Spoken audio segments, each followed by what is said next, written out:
নমস্কার, আমি আপনার সাথে সুস্থান ব্যানার্জি, বঙ্গদূত অফিসিয়াল চ্যানেলে আপনাদের সবাইকে স্বাগত। আজকে আমরা জানতে চলেছি গদখালি ঐতিহ্যবাহী কালী মন্দিরের বিভিন্ন রহস্য। জয় মা কালী। আজকে আপনাদেরকে দেখাবো যশোরের ঐতিহ্যবাহী গদখালি কালী মায়ের মন্দির।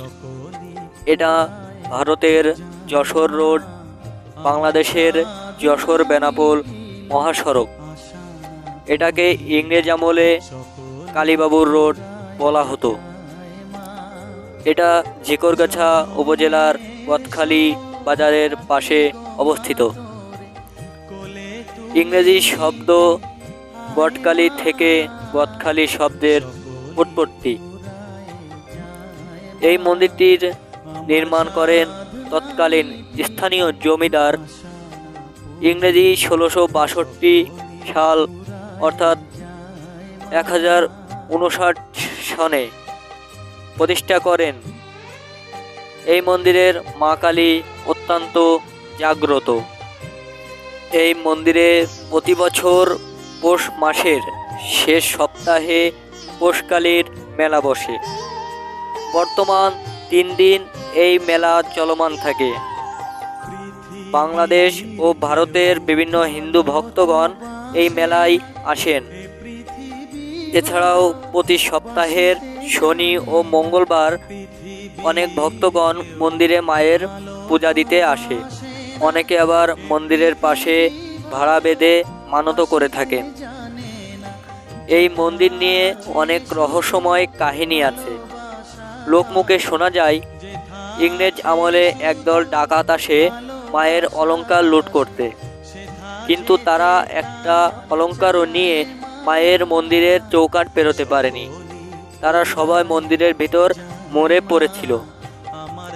আবার শোনা যায়, একদা এক সময় আরেক ডাকাত দল মন্দিরের নিচে সুড়ঙ্গ করে মায়ের মূর্তি নিয়ে পালাবার চেষ্টা করে, কিন্তু তারা কেউ সফল হতে পারেনি।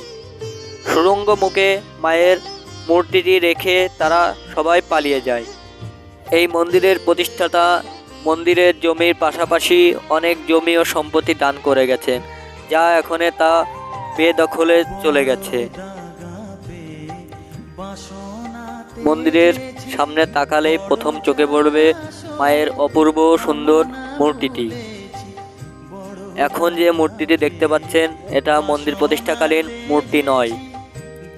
মন্দির প্রতিষ্ঠাকালীন এক সময় মূর্তিটি চুরি করে ভারতে পাচার করা হয়। তারপর থেকে অনেক দিন ঘট পেতে পুজো করা হয়। পুরোহিত কিঙ্কর চক্রবর্তীর ভাষ্য অনুসারে নড়াইলের একজন ভদ্রলোক, যিনি দীর্ঘদিন বেনাপোল কাস্টম অফিসে কর্মরত ছিলেন, তিনি স্বেচ্ছায় মায়ের একটি মূর্তি তৈরি করে দেন, যেটা এখন পূজিত হচ্ছে। মায়ের পূজার পাশাপাশি এখানে মনসা মায়েরও পূজা করা হয়। বর্তমান মন্দিরটির আয়তন খুব বেশি বড় নয়। পুরাতন আমলের মন্দির, তাই নির্মাণ শিল্পে সনাতনী একটা অবহব দেখা যায়।